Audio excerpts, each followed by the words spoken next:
Hello बच्चों। आज हम जो चैप्टर पढ़ने वाले हैं वो क्लास 9th कृतिका से लिया गया है, जिसका नाम है किस तरह आखिरकार मैं हिंदी में आया, जिसके लेखक है शमशेर बहादुर सिंह। इस पाठ में लेखक ने अपने हिंदी के क्षेत्र में आने और हिंदी के लेखक बनने के बारे में बताया है, और साथ ही साथ ये भी बताया है कि कैसे और किसके द्वारा लेखक को हिंदी में लेखन कार्य करने के लिए प्रेरित किया गया। लेखक बताते हैं कि उनके घर में जो माहौल था वो उर्दू का माहौल था, यानी उनके घर में उर्दू ही बोली और लिखी पढ़ी जाती थी। यहाँ तक कि उन्होंने बीए में भी उर्दू विषय ही लिया था, और इसी वजह से हिंदी से उनका दूर तक कोई रिश्ता नहीं था। धीरे धीरे जब उन्होंने लिखना शुरू किया तो अपनी भावनाओं को कविता और गजल का रूप दे दिया। कभी कभी वो अपने विचारों को जो वो सोचा करते थे उसे अंग्रेजी में भी लिख दिया करते थे। लेकिन एक समय ऐसा आया कि हिंदी के क्षेत्र में आने के बाद लेखक का हिंदी से इतनी आत्मीयता का संबंध बन गया था कि उन्हें अपने अंग्रेजी में लेखन करने का अफसोस होने लगा, यानी उन्हें एक तरह से हिंदी से प्रेम हो गया था। लेखक का हिंदी के क्षेत्र में आने के साथ साथ उन्होंने हिंदी के सर्वश्रेष्ठ कवि हरिवंश राय बच्चन के सहयोग और उनके व्यक्तित्व के बारे में भी बताया है कि हरिवंश राय बच्चन जी किस प्रकार के इंसान थे और किस प्रकार उन्होंने हिंदी लेखन में उनकी सहायता की थी। लेखक बताते हैं कि उन्हें पेंटिंग्स का बहुत शौक था, इसीलिए वो अपनी भावनाओं और विचारों को शब्दों और चित्रों के जरिए व्यक्त करते थे। यानी जब भी उनके मन में कोई विचार आता था तो कभी उसे लिखकर और कभी उसके चित्र बना दिया करते थे। एक बार उनकी पेंटिंग्स को लेकर कुछ लोगों ने उनसे कुछ कह दिया था, जिस बात का उनके दिल दिमाग पर बहुत असर पड़ा, और तभी लेखक ने दिल्ली आकर उकील आर्ट स्कूल में प्रवेश लेकर पेंटिंग्स में महारत हासिल करने का निर्णय किया। सुबह जब वो अपनी क्लास लेने के लिए जाते थे तो आसपास की जगह उनकी नजर ड्राइंग करने के लिए जरूर जाती थी। चलते चलते कभी ड्राइंग बना दिया करते थे या कभी कभी कुछ कविताएं भी लिख दिया करते थे। दिल्ली में उनका एक भाई भी रहा करता था जिसका नाम तेज बहादुर था। कभी कभी वो अपने भाई को कुछ पैसे दे दिया करते थे जिससे उनकी हेल्प हो जाती थी, लेकिन कभी उन्हें साइन बोर्ड पेंट करके भी अपना गुजारा करना पड़ता था। एक समय अपने पत्नी के मरने के बाद वो उदास रहने लगे थे, जिस वजह से वो अपनी भावनाओं को लिखकर या कागज पर उसका चित्र बनाकर अपने अकेलेपन को भरने की कोशिश किया करते थे। लेखक जहां अपनी क्लास के लिए जाया करते थे, एक बार उस स्टूडियो में हरिवंश राय बच्चन जी आए थे, लेकिन लेखक की क्लास खत्म हो चुकी थी और वो उनसे नहीं मिल पाए।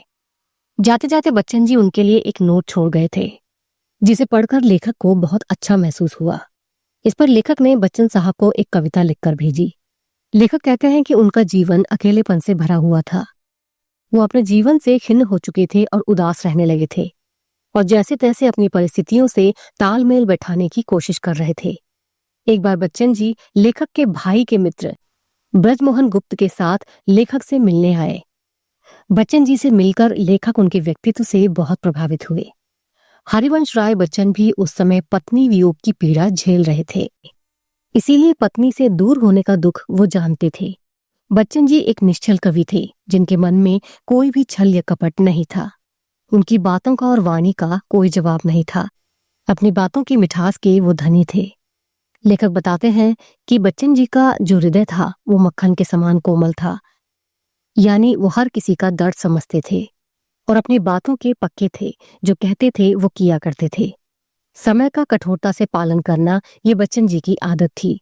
वो वक्त पर ही अपने स्थान पर पहुंच जाते थे।